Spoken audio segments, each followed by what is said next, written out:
दोस्तों, अगर आप share market, mutual fund, IPO या फिर किसी भी तरह की सिक्योरिटी में निवेश करना चाहते हैं तो आपके पास एक डीमैट अकाउंट बहुत ज़रूरी है। लेकिन सवाल है कि डीमैट अकाउंट क्या होता है, इसे कैसे खोला जाए और आखिर में इसे कहाँ खोलना चाहिए। आज इस वीडियो में मैं आपको पूरा स्टेप बाय स्टेप गाइड देने वाला हूँ, तो बने रहिए आखिर तक। डीमैट अकाउंट का मतलब है डीमेटलाइज्ड अकाउंट, यानी आपके शेयर्स और सिक्योरिटीज इलेक्ट्रॉनिक फॉर्म में रखे जाते हैं। पहले जब आप शेयर खरीदते थे तो सर्टिफिकेट कागज पर मिलता था, लेकिन अब सब कुछ डिजिटल हो चुका है। डीमैट अकाउंट आपको कई फायदे देता है, जैसे नंबर 1, शेयर्स को सेफ तरीके से स्टोर करना। नंबर 2, बाइंग और सेलिंग को आसान करना। नंबर 3, पेपर वर्क को खत्म करना। नंबर 4, और सबसे जरूरी, फ्रॉड का चांस खत्म करना। सिंपल भाषा में समझिए, जैसे आपका बैंक अकाउंट पैसे रखने के लिए होता है, वैसे ही आपका डीमैट अकाउंट शेयर्स और सिक्योरिटीज रखने के लिए होता है। साथियों, अब सवाल ये है कि ये इतना जरूरी क्यों। सेबी यानी security and exchange board of India ने साफ कर दिया है कि स्टॉक मार्केट में इन्वेस्ट करने के लिए डीमैट अकाउंट होना अनिवार्य है। चाहे आप इंट्राडे करें, लॉन्ग टर्म इन्वेस्टिंग करें या फिर आईपीओ में पैसा लगाएं, हर जगह डीमैट अकाउंट की जरूरत पड़ती है। अब बात आती है साथियों कि डीमैट अकाउंट कैसे खोलें। डीमैट अकाउंट खोलना बहुत ही आसान है, आप इसे पूरी तरह ऑनलाइन भी खोल सकते हैं। सबसे पहली चीज आती है साथियों ब्रोकर चुनना, यानी कि आप किसके साथ डीमैट अकाउंट ओपन कराना चाहते हैं। सबसे पहले आपको एक डिपॉजिटरी यानी कि डीपी चुनना होगा। ये आपके डिपॉजिटरी एनएसडीएल और सीडीएसएल के बीच लिंक का काम करते हैं। पॉपुलर ब्रोकर्स की बात करें तो जीरोधा हो गया, अपस्टॉक हो गया, एंजल वन हो गया, ग्रो हो गया, आईसीआईसीआई हो गया, एचडीएफसी हो गया, बहुत सारे अन्य ब्रोकर भी आपको उपलब्ध हो जाएंगे। साथ ही दूसरा नंबर आता है केवाईसी प्रोसेस का।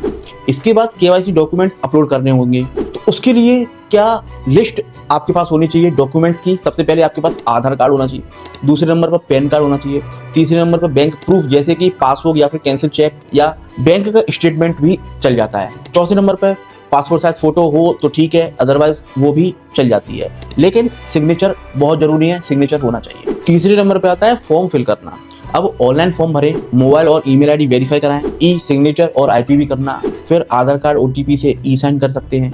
कुछ केसेस में आपको शॉर्ट वीडियो वेरिफिकेशन भी करनी होती है। अब साथियों अकाउंट एक्टिवेशन, जैसे ही आपके डॉक्यूमेंट वेरीफाई हो जाते हैं, आपको लॉगिन आईडी और पासवर्ड मिल जाता है आपके ईमेल या फिर मोबाइल नंबर पर, और अब आप ट्रेडिंग या इन्वेस्टिंग शुरू कर सकते हैं। अब साथियों बात आती है डीमैट अकाउंट कहाँ खोलें। सबसे बड़ा सवाल ये आता है डीमैट अकाउंट कहाँ खोला जाए। मार्केट में आपको 2 तरह के ऑप्शन मिलते हैं, एक डिस्काउंट ब्रोकर, दूसरा full service broker. Discount broker में जैसे जीरोधा, अपस्टॉक, ग्रो, इनके फायदे ब्रोकर चार्जेस बहुत कम, app simply and easy to use, beginner के लिए बेस्ट। फुल सर्विस ब्रोकर जैसे ICICI direct, HDFC securities, Kotak securities, Axis direct, इनके फायदे research report, advisory support, banking plus demat support, लेकिन चार्जेस थोड़े से ज्यादा। तो अगर आप बिगिनर हैं और कम पैसे में इन्वेस्ट करना चाहते हैं तो जीरोधा जैसा डिस्काउंट ब्रोकर अच्छे रहेंगे, लेकिन अगर आपको गाइडेंस और बैंकिंग फीचर्स चाहिए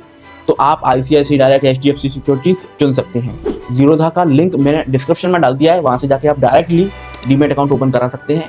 और हमसे जुड़ने के लिए, हमसे सपोर्ट प्राप्त करने के लिए उसी लिंक से यदि आप डीमैट अकाउंट ओपन कराते हैं तो आपको और भी कई बेनिफिट्स हमारे द्वारा दिए जाते हैं। चार्जेस और मेंटेनेंस की अगर बात करें, डीमैट अकाउंट में दोस्तों कुछ चार्जेस भी लगते हैं और ये जानना जरूरी है। अकाउंट ओपनिंग चार्जेस कुछ ब्रोकर फ्री देते हैं, एनुअल मेंटेनेंस चार्जेस 300 से 700 रुपए सालाना, ब्रोकरेज चार्जेस जब भी आप शेयर बाय या सेल करते हैं तभी लगता है। तो हमेशा याद रखें डीमैट अकाउंट खोलने से पहले चार्जेस कंपेयर जरूर करें। अब जानते हैं यदि आप नए हैं तो क्या कर सकते हैं। फर्स्ट, स्मॉल अमाउंट से शुरुआत करें, ऐप का इंटरफेस चेक करें, इजी होना चाहिए, हिडन चार्जेस हमेशा पढ़ें और सबसे बेहतर लॉन्ग टर्म इन्वेस्टिंग से शुरुआत करें। तो दोस्तों आज आपने जाना डीमैट अकाउंट क्या होता है, कैसे खोला जाता है और कहाँ खोलना चाहिए। अगर आपको ये वीडियो हेल्पफुल लगी हो तो इसे लाइक और शेयर जरूर करें। हाँ, चैनल को सब्सक्राइब करके बेल आइकन दबाना बिल्कुल भी ना भूलें। ऐसी ही यूजफुल जानकारी आपको मिलती रहे। आप सभी का बहुत बहुत धन्यवाद।